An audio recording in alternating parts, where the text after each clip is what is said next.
As myself and Alice began to exit the small cottage, I saw standing outside Eliza. Her face was still a bit red from crying, but she didn't look like she was sad anymore. At this point, her expression had changed to anger, or maybe simply being upset, tapping her foot as if she had been waiting there for a while with her arms crossed. For a moment I thought to start to walk towards her, but she beat me to the punch and began marching towards me in a huff. "Now you listen here, mister," Eliza said angrily. "I am not a child that you can simply leave out whenever you feel like it. You don't get to ask me to be a part of this, and then keep me at arm's length and not tell me things. I'm not stupid, you know," Eliza shouted, her hands on her hips, glaring at me. "I am Eliza Evergarden. My family has been manufacturing arms for generations. Before even the invention of gunpowder itself, we manufactured ballista, bow and arrow, forged swords, armor, maces, and axes. We are purveyors of war, Reginald. We deal in death, giving men the power to kill one another. This is a simple truth, a very unfortunate fact that everyone within the Evergarden family has to accept. This world is cruel. Human beings fight and kill one another all the time. We have for as long as there have been written records, and there is no sign whatsoever that that is going to change. This world is filled with people who take the lives of others. If it wasn't, my family wouldn't be so prosperous. I have long since understood this fact, Reginald. Don't get me wrong. This doesn't mean I'm condoning what you did. And I'm especially not condoning the fact that you kept it a secret from me. But sometimes in this world, it's kill or be killed. When your father issued an order to have you and your mother murdered, to me, it was no different than the old days when men would step out into the street with pistols and shoot until one or both of them were dead. He challenged you to a life or death game. He had no right to complain that he lost it. That's how it works. You can't decide to take the life of a person and then be upset that they take yours instead. Especially if you're such a monster that you'd kill your own son. You listen to me, Reginald, Eliza shouted, grabbing a hold of my suit and pulling me in. Don't you ever leave me out again.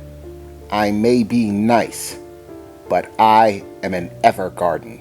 I may not like killing. I may not like hurting people. I may not condone it. But understanding that killing is sometimes your only or your best option is simply a matter of course.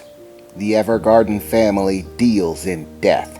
If you were to hold us responsible for the lives of every person that a weapon we produce took, the body count would horrify you. One could hardly keep track of it at all.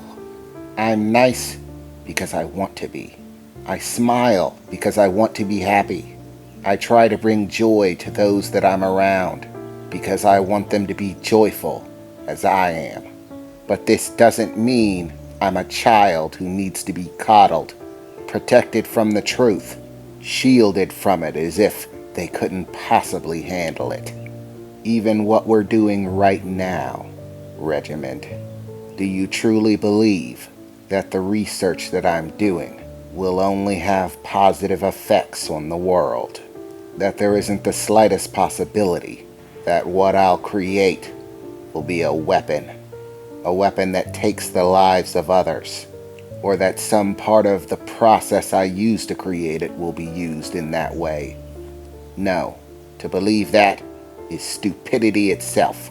When one uses technology to create, one must always accept the possibility that what they create will be used to destroy.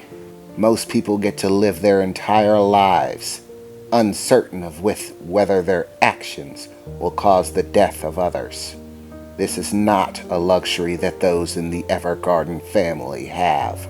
From the moment I grew up, began to learn about engineering, to build and create inventions and weapons, I knew, just as every member of my family knows, that they will be used to kill, and that when I create something that's used to kill, whether I pull the trigger myself or not, in the end, I'm still responsible.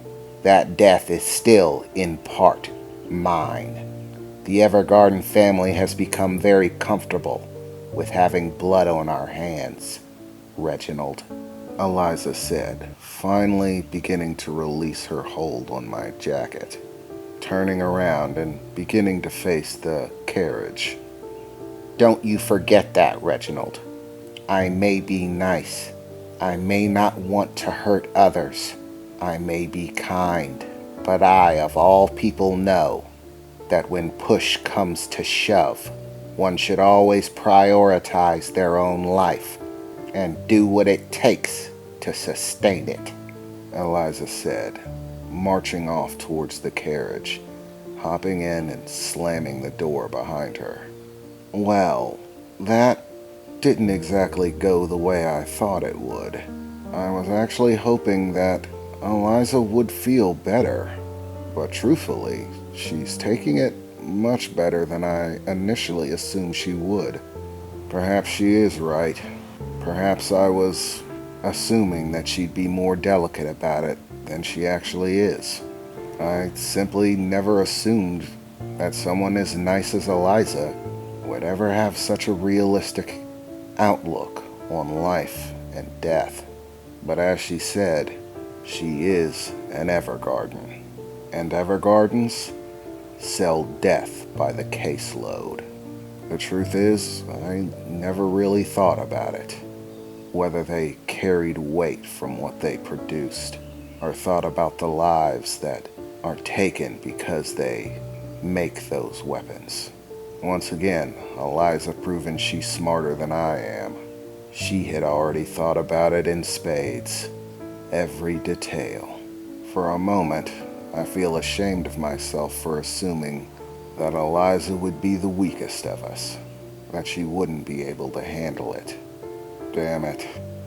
I'm starting to get way too used to this being wrong thing. I don't like it.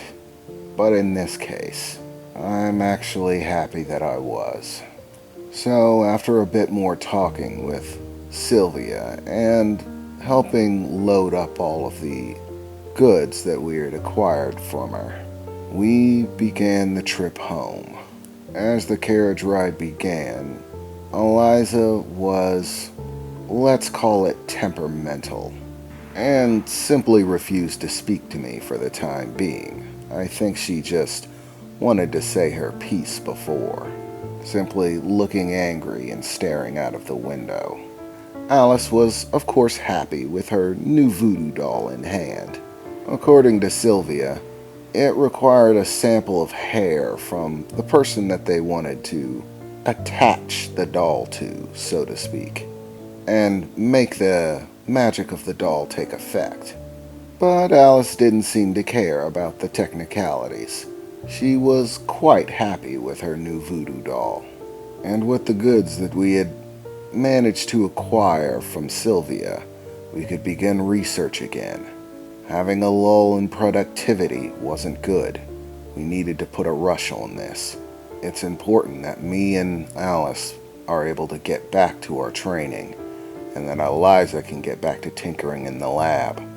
It had actually begun to grow very late in the day, and I was feeling somewhat tired from the day's events.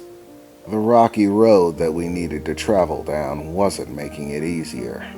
That, along with the disturbing sound of wolf howls in the distance, didn't make me feel comfortable. I suppose this was a more wild part of the English countryside. Very few people and much more room for animals to roam free. It only stands to reason that there are also animals that hunt those animals. But that doesn't mean I have to like the idea. It's actually sort of silly. I have magical powers and can shoot balls of fire from my fingertips. But the idea of a big group of hungry dogs still scares me. I suppose it's a bit childish, I thought to myself, when suddenly the entire world turns on its head. The carriage we're in flips over, turning wildly. Me, Alice, and Eliza are thrown around the carriage like rag dolls, losing track of everything for a moment. As we finally start to get our bearings, thrown awkwardly about the cabin of the carriage, trying to pull ourselves up, I can hear screaming. The screaming of the carriage driver. Blood-curdling screams of terror that suddenly come to an end.